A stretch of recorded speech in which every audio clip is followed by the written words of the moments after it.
औज़ुबिल्लाहिमिनश्शैतानिर्रजीम बिस्मिल्लाहिर्रहमानिर्रहीम। अस्सलाम वालेकुम प्यारे बच्चों, मैं हूं नसीर इलियास और इस वीडियो में हम लोग करने जा रहे हैं असूल मुआशियात आइकम पार्ट 1 की। और आज इसका हमारे पास है जी चैप्टर नंबर 8, टॉपिक नंबर 8 कह सकते हैं आप, कौमी आमदनी। कौमी आमदनी के मतलब जितने भी इंपॉर्टेंट शॉर्ट क्वेश्चन है वो आपको इस वीडियो में मिल जाएंगे। तो पहला हमारे पास शॉर्ट क्वेश्चन है जी, प्रोफेसर मार्शल के अल्फाज में कौमी आमदनी की तरीफ बयान करें। इसका जवाब होगा जी, किसी मुल्क के अफराद अपने सरमाए की मदद से वहाँ के कुदरती वसाइल को इस्तेमाल में लाकर हर साल अशिया व खदमात की खास मकदार पैदा करते हैं। यही इस मुल्क की कौमी आमदनी कहलाते हैं। इनकी अपने मुल्क के अंदर अपने जो पैसे है उसको इस्तेमाल में लाता है और अपने मुल्क के जो वसाइल हैं उसको इस्तेमाल करके जो चीज़ें बनाई जाती हैं उसको कौमी आमदनी कहा जाता है। सवाल नंबर 2, कौमी आमदनी के दायरवी बहाव से क्या मुराद है? तो इसका जवाब होगा जी, कौमी आमदनी के घरानों और कारोबारी अदारों के दरमियान गिरदश करने को कौमी आमदनी का बहाव कहते हैं। सवाल नंबर 3, कौमी आमदनी के अवामल तहरीर करें।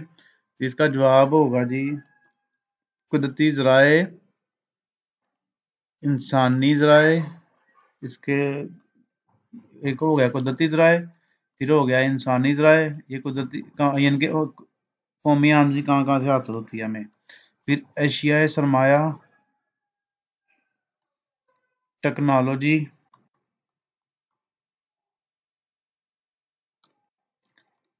और काम करने का जज्बा वगैरह। उसके बाद सवाल नंबर 4, कौमी आमदनी के मुख्तलिफ तसव्वुरात कौन कौन से हैं?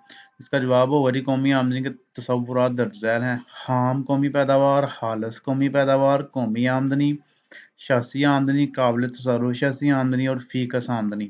ये लॉन्ग क्वेश्चन के लिहाज से भी ये वाला क्वेश्चन बनाया है, हमें इसको आपने लॉन्ग में भी याद करना है। सवाल नंबर 5 पे आ जाए जी, हालस कौमी पैदावार से क्या मुराद है? तो इसका जवाब होगा जी, अगर खास कौमी पैदावार में सरमाए की शिकस्त व रिहत के अखराजात निकाल दिए जाएं तो खालिस कौमी पैदावार हासिल होती है।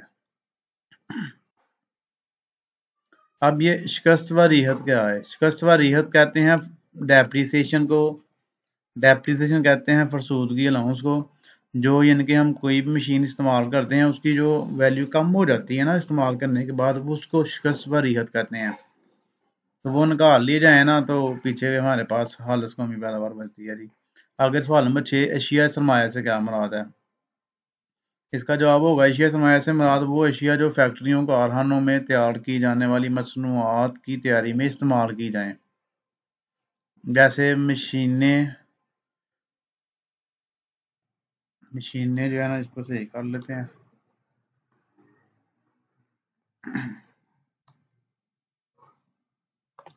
जी, मशीनें, औजार, इमारतों की तैयारी में इस्तेमाल होने वाली मशीनरी वगैरह, इनका ताल्लुक आम सार्फिन से नहीं होता। सवाल नंबर 7, सरमाए की फरसूदगी अलाउंस से क्या मुराद है? इंग्लिश में इसे डेप्रिसिएशन कहते हैं जी। इसका जवाब होगा जी, अशिया की पैदाइश में जो मशीनरी और आलात औजार इस्तेमाल होते हैं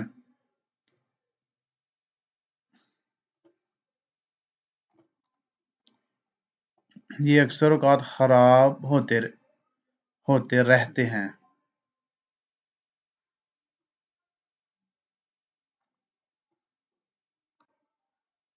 और इनकी वक्तन फवक्तन मरम्मत पर जो अखराजात आते हैं इन्हें फरसूदगी अलाउंस कहा जाता है।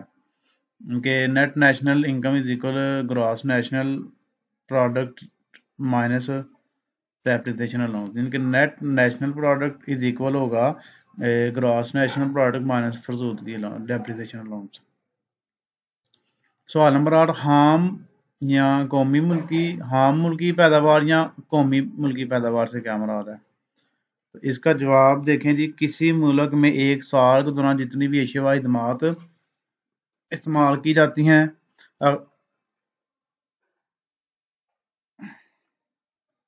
इनकी बाजारी कीमत को हाम मुल्की पैदावार कहा जाता है। जब हाम कौमी पैदावार से बैरूने ममालिक से हासिल होने वाली आमदनी को मिन्हा कर दिया जाए तो हाम मुल्की पैदावार हासिल होती है। यानी कि बाहर से जो पैसे आते हैं उसको माइनस कर लेना तो पीछे हाम मुल्की पैदा पैदावार बचती है।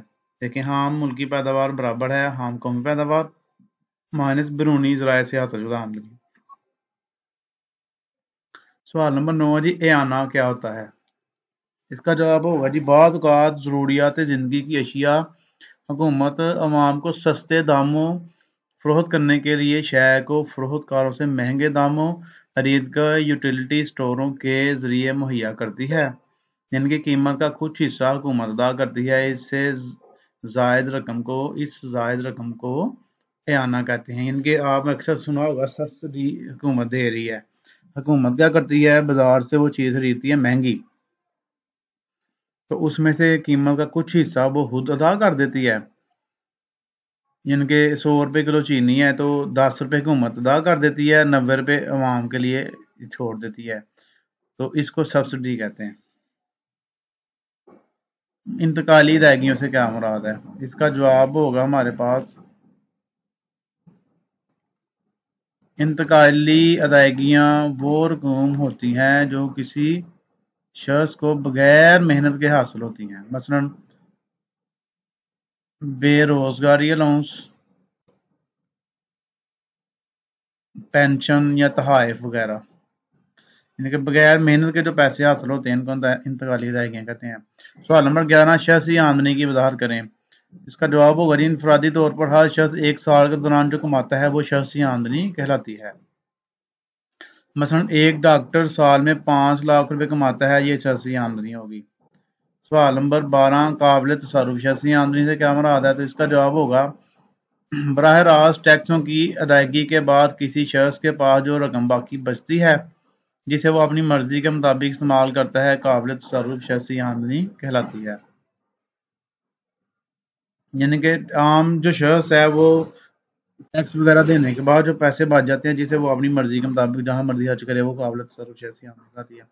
सवाल नंबर 13 शख्सी और काबिल तसर्रुफ शख्सी आमदनी का फर्क बयान करें। तो इसका जवाब होगा जी ऐसी आमदनी जो इनफरादी तौर पर हर शख्स एक साल के दौरान कमाता है शख्सी आमदनी कहलाती है, जबकि शख्सी आमदनी से बराह रास्त टैक्स मिन्हा कर दिए जाएं तो बाकी आमदनी काबिल तसर्रुफ शख्सी आमदनी कहलाती है।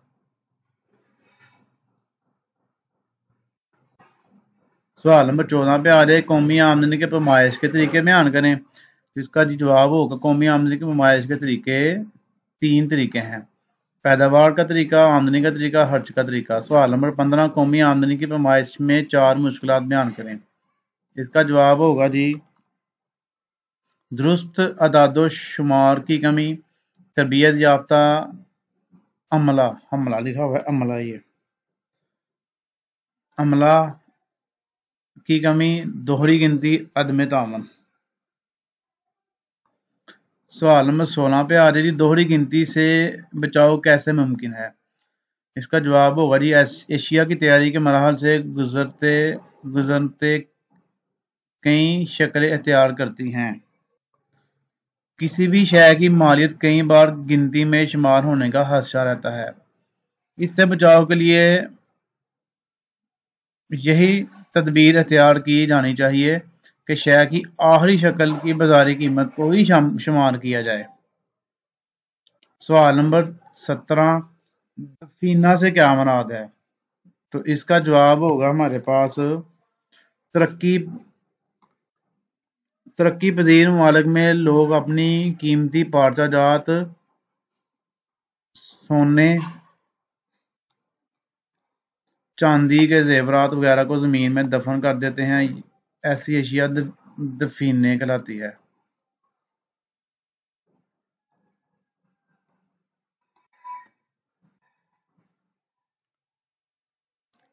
सवाल नंबर 18 किसी मुल्क की फीकस आमदनी से क्या मुराद है? इसका जवाब होगा जी किसी फीकस आमदनी से मुराद एक साल के दौरान किसी मुल्क की तमाम आबादी की औसत आमदनी है।